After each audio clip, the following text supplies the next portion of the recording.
Here's a quick guide on how to reset Chrome flags, which can fix crashes, glitches, and broken features in Chrome. Open Google Chrome on your computer or phone. In the address bar, type Chrome/flags and press Enter. This opens Chrome's Experimental Features panel.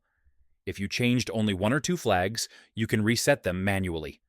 Use the search bar at the top to find the feature you modified. Next to the flag, tap the drop-down and select Default. This restores Chrome's original behavior for that setting.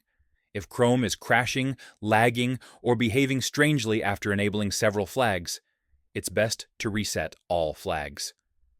Scroll to the top of the page and tap Reset All. This returns every experimental setting back to default. After resetting flags, Chrome must restart. Tap Relaunch at the bottom of the screen. Once Chrome reopens, all experimental settings will be fully disabled. If Chrome still glitches after resetting flags, try clearing cached files.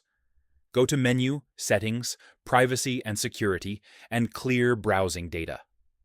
Select Cached Images and Files, Cookies and Site Data, then tap Clear Data. This ensures nothing old conflicts with your newly reset flags. And that's it. Chrome flags are fully reset, and your browser should run normally again.